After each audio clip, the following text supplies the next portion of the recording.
Welcome everyone to episode 206 of Just Joshing. I am your host, Joshua Pentelaresco. I write stuff and podcast too. Today, my guest is Konn Lavery. Konn is awesome.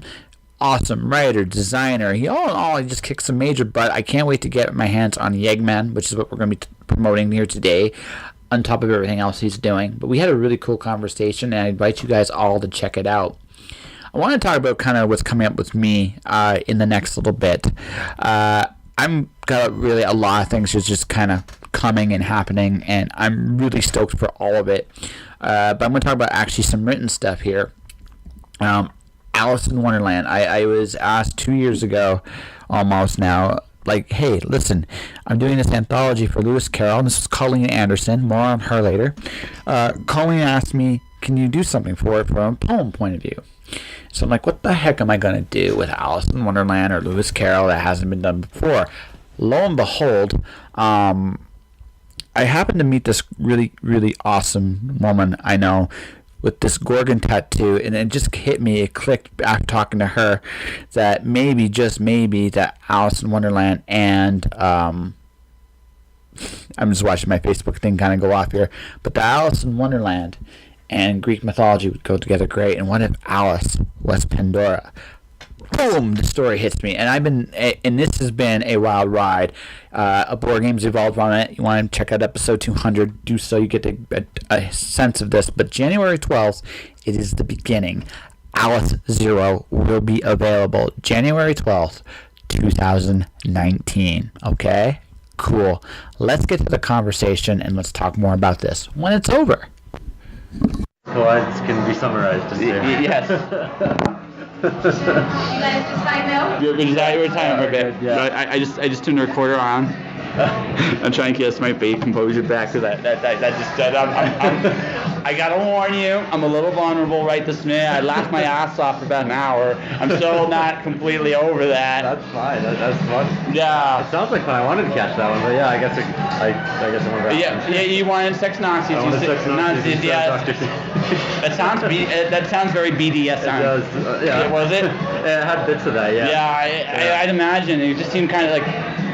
I didn't think this is how we'd start our conversation, by the way, but this is where we're going. That's right. Yeah. Yeah. So, no, it's just one of those things where it's just like, so, what did you learn about sex Nazis? I caught the second half. Like the first half, they actually did talk more about the BDSM thing and about how people in that time era got more, but into like women not behaving how they should. So, and there's literature on it about like women breaking morals, and it showed like a topless woman with a whip, and that was the book cover.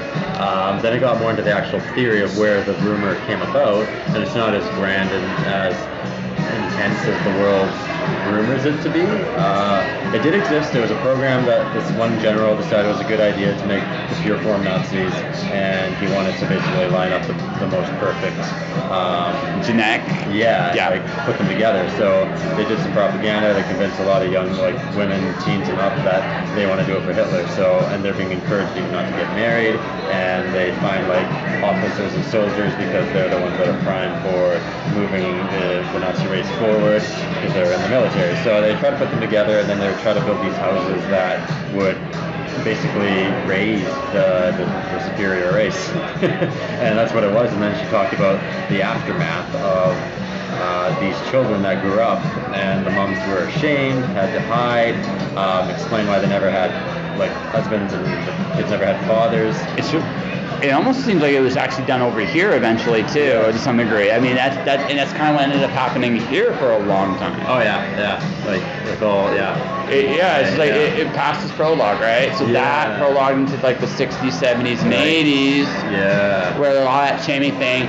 Now we're in 2018, where it's not unusual for a mom to be single anymore. No. And it's not even a shameful thing. It happens. Yeah. Well, I think a lot of that goes back to like old standards with religious ties too. I think in a way where it's just you're supposed to have that complete family, depending on the type of books you read, whether it's the Bible or one of those.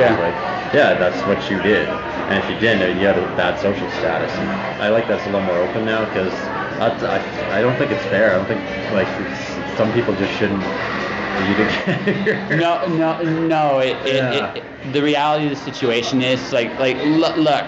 we've all made the mistake of thinking it's a good idea to be with somebody. Yeah. Other parts besides our brain were doing the thinking for us. Yeah. And then the next day or week or month or however long it takes for the brain to come back online, you're like, this wasn't a good idea. Yeah, as soon as the razzle-dazzle comes off, you're like, the honeymoon phase or whatever you want to call it. It's like, I don't know. And then if you end up with a kid in it, then you decide to some people just try to prolong it.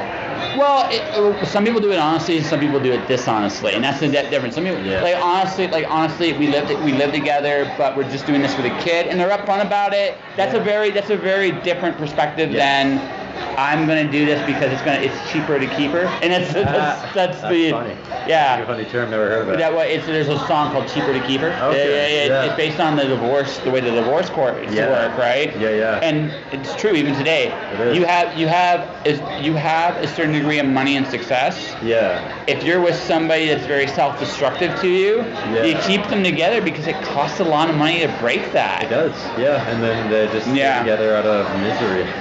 Yeah. No. And it can lead to some weird dynamics in the house. Yeah. So it's better to get divorced. You can understand it somewhat when it's that way, but you're at the end of the day, you're like, no, man, you shouldn't be together. You should.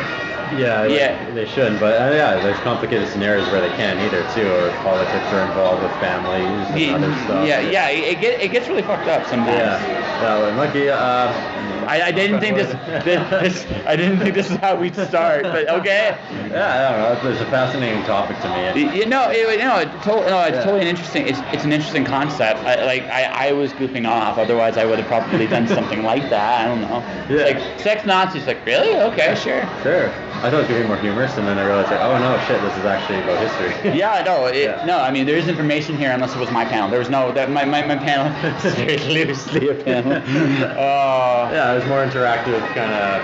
It was playtime for adults, and that's what it was, and I did not mind it one bit. I think, honestly, like we were talking about off the air, playtime should be more encouraged in what we do. If it's more interactive, I find people are more engaged. Yeah, no, it's true, and like as a whole, bigger picture, I really believe like adults need more fun, like, and just stop worrying about being judged and stuff so much, because if you just act goofy once in a while, you'll have a lot more fun in life. I act goofy all the time. I don't have to worry about that. That's good, and that's how it should be. Like, and so many people let their inner child die, like, because they used to do that as a kid, then they grow up and they're all stiff and rigid, and I don't think you should ever let that die, especially if you're in any sort of creative environment. Well, in a creative environment, it's interesting because we are also coming from the generations before us that had this stable, like, work environment. That doesn't really exist anymore. It's a fiction. I'm in a weird spot. I'm in quote unquote a stable job. But I also know that the company I'm working for is trying to replace me. Ooh, yeah. I mean, that's the reality. Like a lot of companies are looking at you as disposable, and as a result, then you're on your own. That's it. Right, and that's pretty much it. And then here in Alberta too, they can fire you and like just on the spot, anywhere, anytime, and they just pay you out. That's how it works, depending on how long you're there. X amount of weeks. And it's a very common cycle. The absolute worst thing. I'm still so fragile right now. Anything makes me laugh, and it's gonna be like this for like an hour.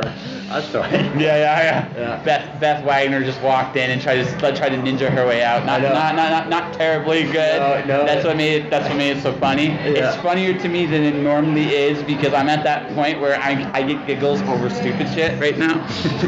But fun phase to be in. It's great. I don't mind it one bit. It's just like it blew, like I say, I exceeded my own expectations with the suit ops. Like, who's gonna come to this? Apparently enough people to make it worth my while. Nice. So nice. Yeah.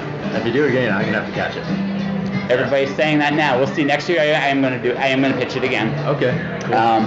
I think I'm gonna have to do a voice round because that was just that. Wow. Ooh, that could be good. Naomi Davis did Yoda.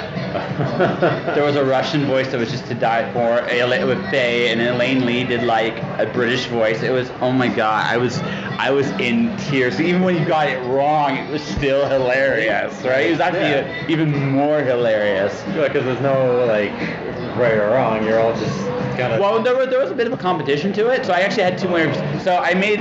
So the first round was I had the whole audience that wanted to play, which was everybody. Yeah. Glee, Fox, and Sox. So who wants to play? everybody's like, okay, so everyone's playing. Nice. So I went from one side of the room to the other side, so it got harder. And then on the flip side, I started to say, can you say on that side, and went back to the other side again. Yeah. And no, it was so fun. Yeah. So a couple people was like, this is evil. It's like, yes, it is. You're laughing at us. Yes, I'm so amused by this. This was such a good plan. and then they took it to another level I never anticipated. Like I didn't expect it. Yeah. And it was like, holy crap. But the best thing is, you gotta be smart enough. This goes back to the play thing. Yeah. You gotta be smart enough when people are having fun, just to get out of the way. Yeah. Right? It doesn't really matter. Like my plans went like this, down the drain. But you know what? I didn't. It was better this way. Yeah, and that's like being aware of your audience when you're presenting anything. Like it's not as it is on paper. You have to read the crowd. Like, and whatever you're performing or something, like go with the crowd and read them out. Yeah. It was, oh my God, it was great. So we're talking about this adult stuff for a second here. I'm sorry, I'm still in that little weird spot, but so I've known for a long time that any job I get, it doesn't matter what it is, I'm not going to retire. It doesn't exist. Anyone that thinks it exists, you can create your own retirement. That is possible. You can do that. Right. Pension plans and stuff, that's not a thing. Well, no, the pension plan, this is what happens. Companies will use the pension plan to get rid of everything else first, and then they'll ditch the pension plan. Yes. That's how it works. Yeah. And so once everything is gutted, they'll cut the plan. That's how, and then a lot of people by that time will be left with nothing. Right. Yeah. And that's that. So like you'll have to like come up, like you have to make your own income, like you said, your own retirement too. And that's kind of why I'm doing what I'm doing. I'm just I'm writing books, but I'm also doing a podcast. I'm also accidentally inventing board games. Multiple strings of income. It's also I call it the Nicolas Cage approach, because Nick Cage, if you look at his movie career, he gambles an awful lot with different roles, and there's failures, but there's a lot of successes too, and that's the thing, right? If you look at it from that point of view, right? Yeah, where he is not afraid of failure, and he's willing to take the chances. Yeah, exactly. Yeah. If you have that, you're not going to bat 1,000. You might not even bat 100. You don't have to bat 100. You have to get one good home run in the right spot, and you're set. Yeah. Right. And that's why if you just keep your name out there rather than trying to work at a place for 40 years, but then they might kick you out, and then you just go to the next place until they kick you out, or you save enough to retire, I guess. But then you don't get to live as much either. You get to try different things out because you're trying to get different incomes. You learn a lot. Well, and also I look at my friend who's in his 60s. He made himself financially secure first, and kudos to him. Yeah. But he's at that point in his life where he doesn't know what to do with himself anymore because he's been doing this for so long. He's older. Yeah. And it is a true cliche, teaching a dog old tricks. It's really hard.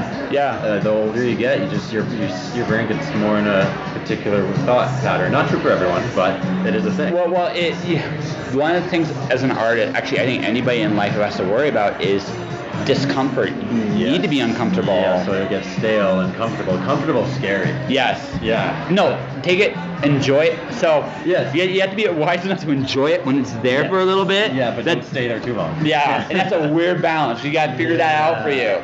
Yeah, and I'll notice sometimes I'll get really comfy for a month, and I'm just like, the work's been easy. I haven't been writing as much. I've just been kind of hanging out with buddies and drinking and going on vacation with my girlfriend. I'm comfy. Work's not challenging. Oh man, I need to change this up quick. This is not good. I'm going to get stuck. And it's easy to happen. It's a really easy trap to fall into. Podcast got nominated, which is cool. And right. And for the Aurora, and I mentioned this on a couple other ones that are coming out. That's cool, right? But now what? Yeah. What's next? And you have to think. And I think, from a point of view of success. Yeah. You have to remember what got you here. Yes. And you have to remember to stay as hungry as you are when you walk into doing it. It sounds like such a freaking cliche. No, it's true. Yeah, it's so hard. Yeah, because you start to get a track record, and doing the hustle once you've done all that work can be discouraging, but like you have to keep that curiosity and fascination with the world alive, and that's what originally got you driving, rather than just the hustle. Yeah. So my question to you, well, we're going to get into your tips. So you fascinate me because I've seen your books. Yeah. You design more than most. Yes. Yeah. You design more. I actually think it's really smart that you do that. Yeah. You save money, and that's part of it. But that's actually not the real reason you do it, do you? No, I do it because I want them to be the way I want them to be.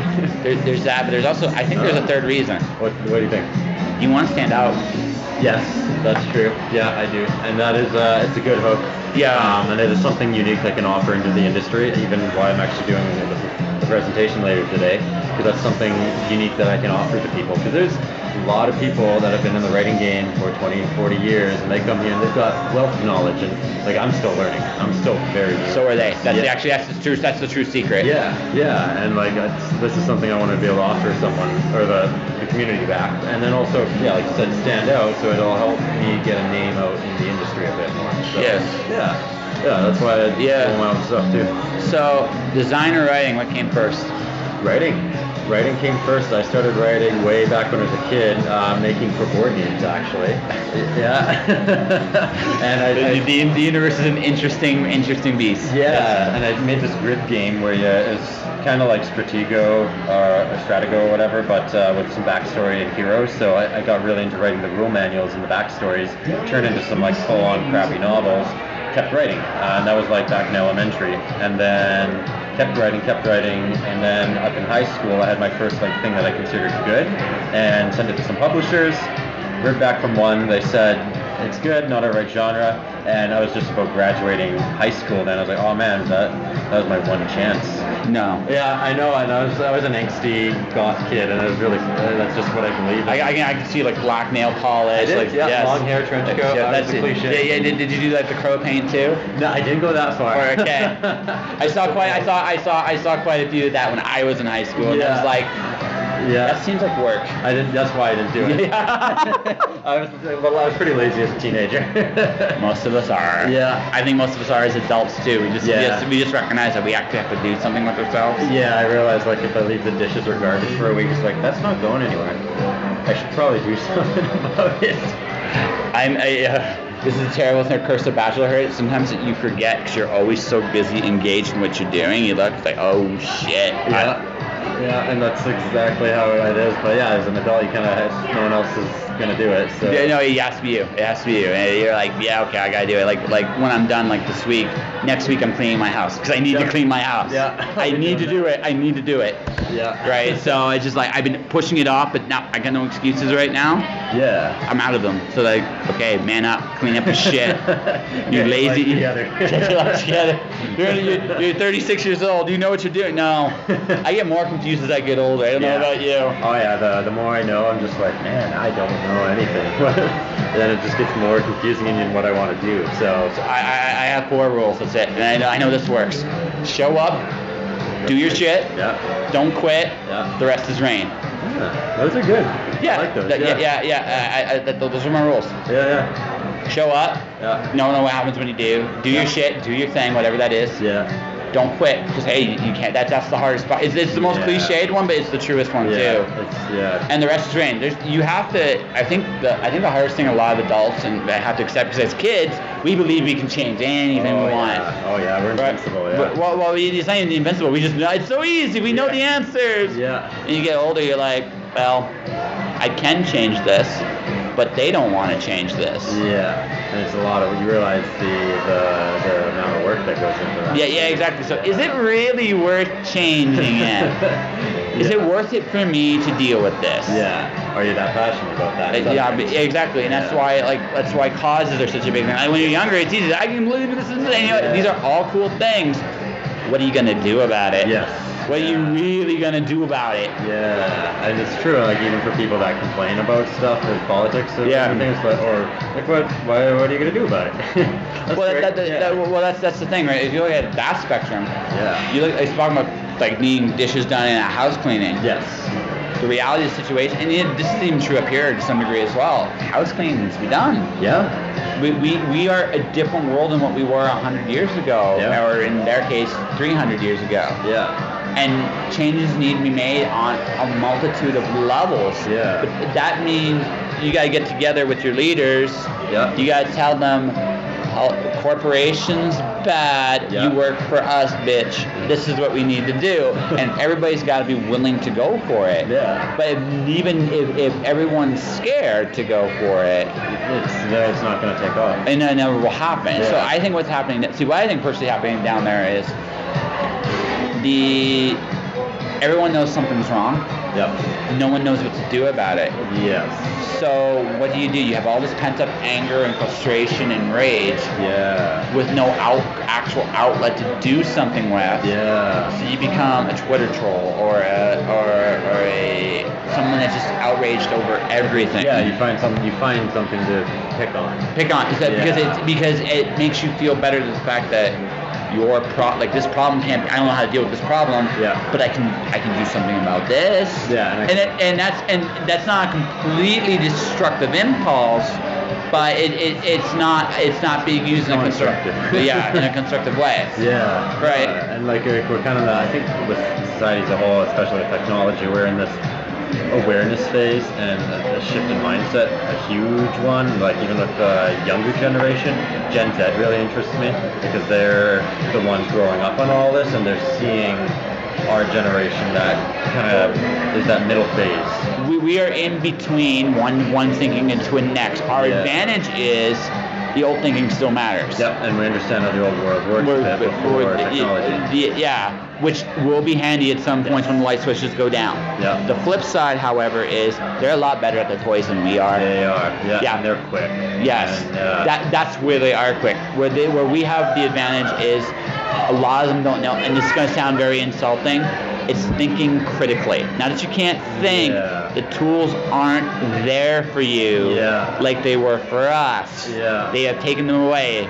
That's true. Like every generation at that age doesn't think, but now also the phone is like the world's library in the palm of your hand. Absolutely. And what do people do? Cat pictures. Hey! Top Google searches like 2000. I think the last thing I looked was 2014. Justin Bieber was Canada's top Google search, and I was just so kind of disappointed in the world. but that's it. Like the thing is, we have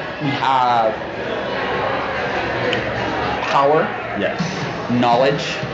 No wisdom. No.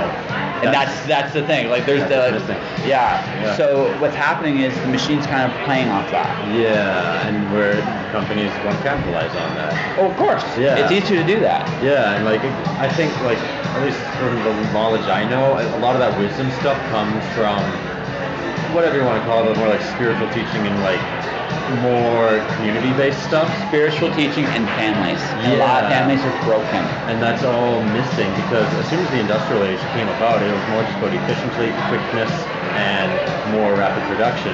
And then I think a lot of the family values also started to get shut off because it was about the workforce and it wasn't about the community. It wasn't about farms anymore. It was about the industrial mass production. And you lost it all, and that's the wisdom was gone. And I think that's kind of what the turning point was, the industrial age. A lot of cool stuff from it. All what we're experiencing now is because of it. But I think now we need to take a shift away before we get too far into technology and not understand where we're going. Well, so the cynical me, can actually see an argument for extinction coming. We are building things now that are thinking in ways we can't. Yeah. We are building things that can do the jobs that we used to do, and we're trying to. So we're going to have an excess of people on the planet doing nothing. Yeah. And it occurred to me that in a world like this, what are people going to be done with? And the only answer I could come up with is domesticated. Yeah. Right, and this is purely. That's a good term for it. Yeah, that domesticated. Yeah. Right, and cynical me. Yeah. Cynical me thinks to myself. So the next step, if you really want to implement this, is to take away all the independent thought that's still out there, whatever's left, and then so optimistic me, because this can go both ways. Yeah. We are about we have the capacity, and this is going on all the time too, where all these different ideas are being explored, tested, experimented with. Yeah. So completely new ways of thinking are also possible for us today, Yes. if we're aware of it. So I'm not sure which way it's going to go. Yeah. Right. No one does. Like. No. Well, some people they theorize. There's futurists, and then there's. Yeah. So and that's the thing, right? Yeah. So you're looking at that from that point of view. You're like, okay. So then the only answer is, what do we want to be going forward? Yeah, and that's something you have to decide is like. And you have to decide for. Group. We can come in. We're doing a quick little podcast here, but beyond that. Okay. Conn's my husband, Jason. Nice to meet you. Nice to meet you. It's actually good to see you. Yes, hi, for real. And I'm Selena Winters. I'm Josh. Nice. Jason. Nice to meet you, Mr. Jason. Yes. Yes. Yeah. So. No, and it could go either way, and that's why I'm also on the same kind of boat, the cynical side, but then I'm pretty optimistic about the future. I think from the research I've done. It really comes down. This is the real war. Is this? What's your worth? Yeah. That's the real war. Yeah. If you can convince enough people that they aren't worth anything, you will create domestication. Yeah. If you can convince enough people that they're worth something, they'll change the world. Yeah. That's the real battle, Yeah. right? And a lot of people, I think, don't. I think they're kind of feeling they're not. They're basically, I think they're valued too much online. It's not even online. They're broke, Yeah. Yes. and they have no clear purpose of what they're supposed to do with their lives. No, they don't. And that's, in a way, and does tie into religions, because when someone has a purpose to get up in the morning, that changes their attitude about everything. Absolutely. Yeah, when you don't have a purpose and you wake up, why are you waking up? Yeah, exactly. No, and Yeah. that's a legitimate question. Yeah. That's the real battle. Yeah. That's the true battle of it. Yeah. If you believe you're worth something, you will fight everything. Yes. Oh, yeah. If you believe you're not worth anything, you will fight nothing. Yeah. And there's no in between. No, those are two extremes, and like a lot of people don't enjoy their job, but they also don't have an outlet or something they love.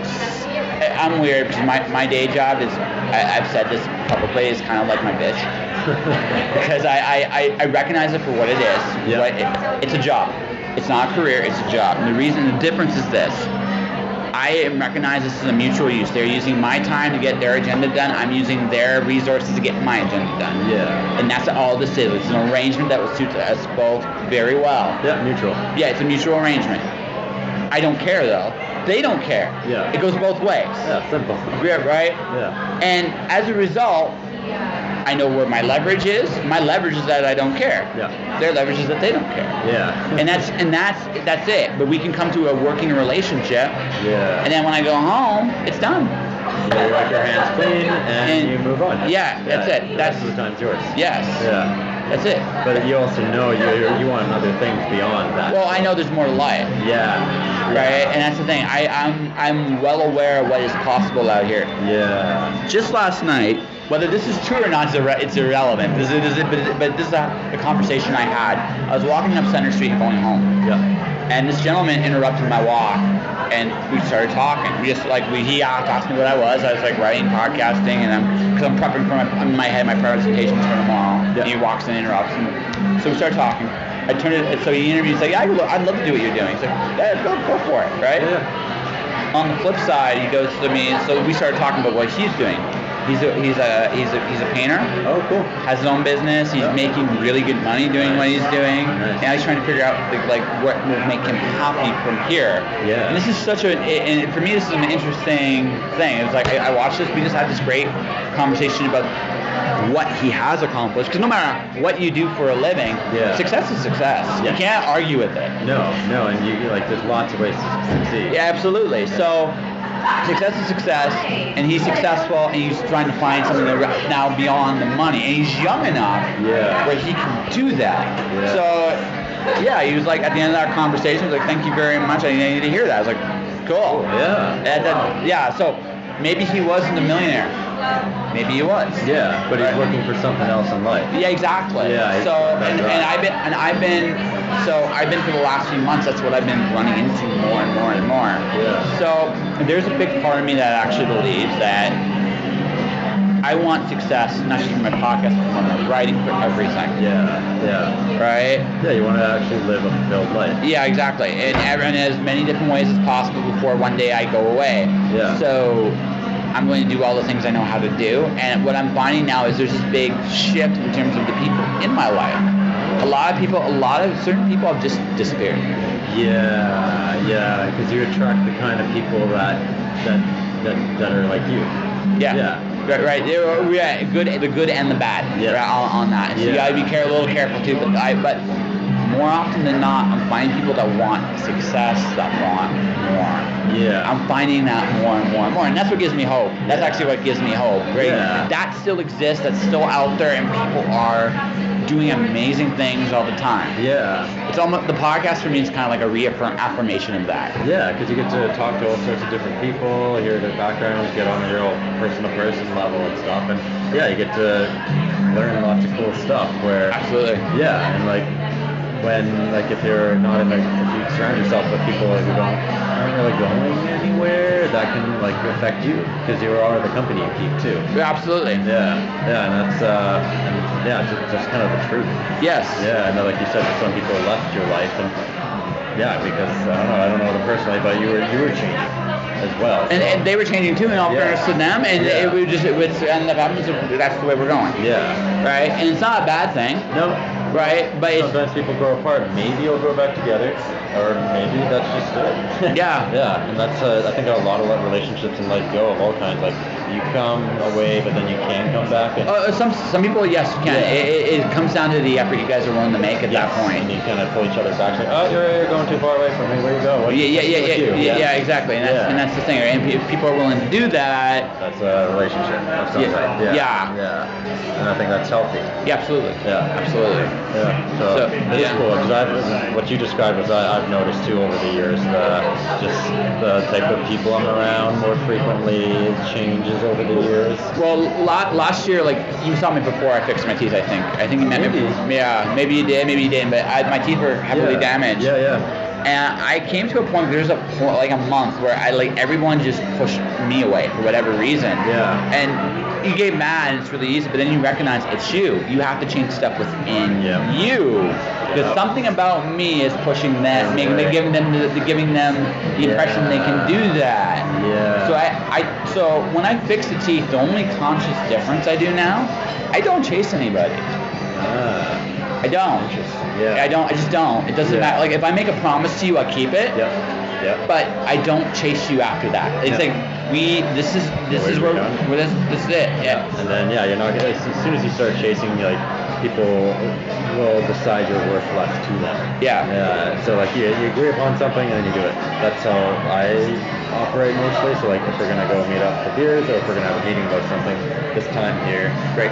If you don't show up, what the hell? And then that's kind of where I know you put your word as well. Oh, your word is huge. My very first rule is show up. It's such it's such a simple rule. Yeah. I am amazed at the number of people who can't even do it. I know. It seems more, and I don't know if it's incredibly disappointing. Actually, what that is.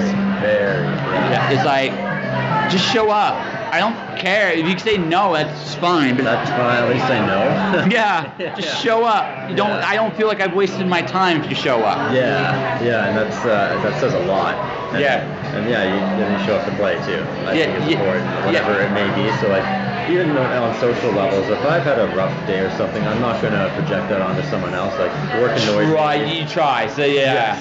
So you shrug it off, and then if you go to a party or something, or a gathering of friends, it's I don't want to be the buzzkill. Yes. To break it down. But if I am the buzzkill, I leave. That's just the way it is. Yeah, it's times where it's I'm not going to make it. This work's got me logged down, and that's all I'll say. And I'll let them know earlier, and they're like, okay, fine. Yeah, and I've done that because I know I won't be good to anyone.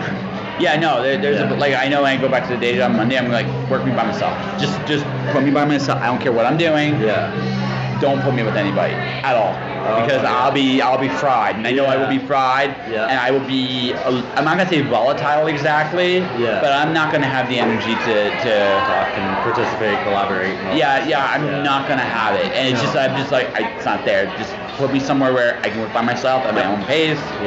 leave me and just left alone. Yeah, and that's I took Monday off because I know I'm gonna be like that. I took Friday off so for the comedy, so I couldn't do both. Right.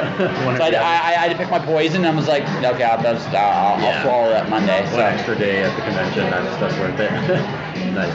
Yeah, well, that's the other thing too. You gotta recognize what's worthwhile to you. Yeah. And you gotta be willing to pay for it. Yeah. So if you're okay with feeling a little rough on Monday and tired, you just kind of deal with it, then great. Yeah, it'll be worth it.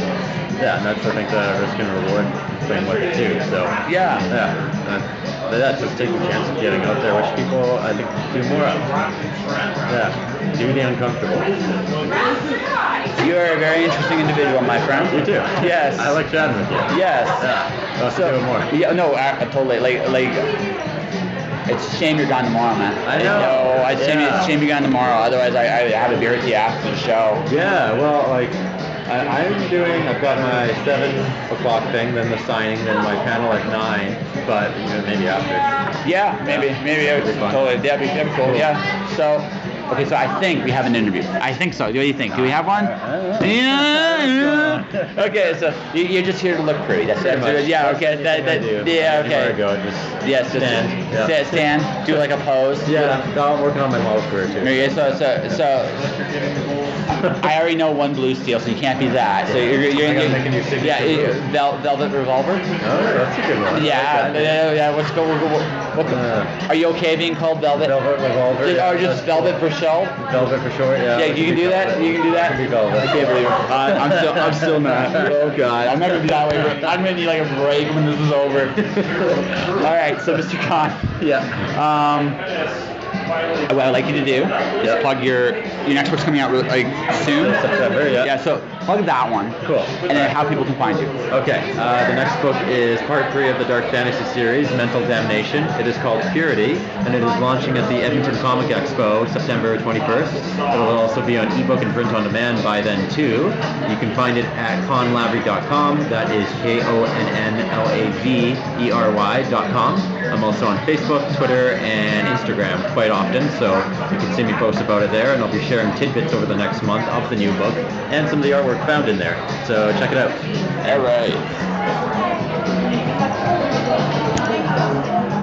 And that was my conversation with Konn Lavery. Konn, you are always welcome to come back on the show anytime, man. Thanks for being on it.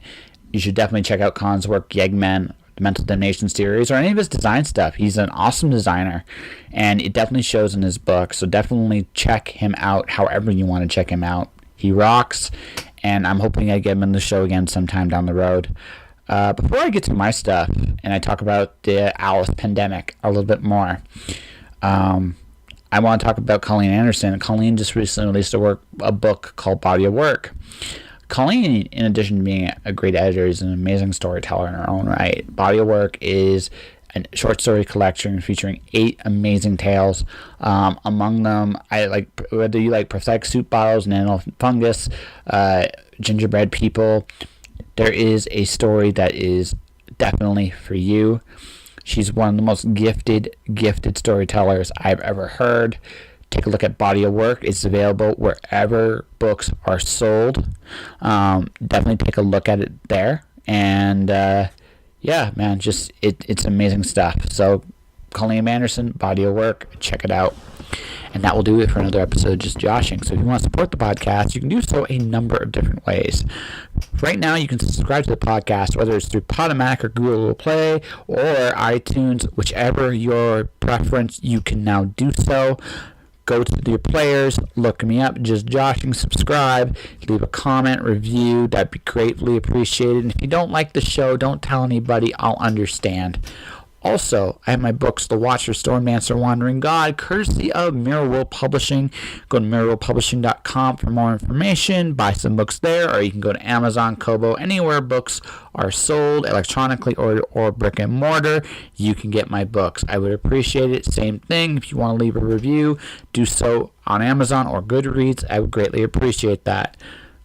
You can check out my YouTube channel, Joshua Penteloresco. There's 98 conversations there you can listen to and definitely go with. Plenty of material for you there. Beyond all that, though, guys, thank you very much for listening to the show. And hopefully, somewhere down the road, you can find your own dream, stay inspired, and, don't do anything I wouldn't do, or don't get caught. All right, guys. See you next time. Josh.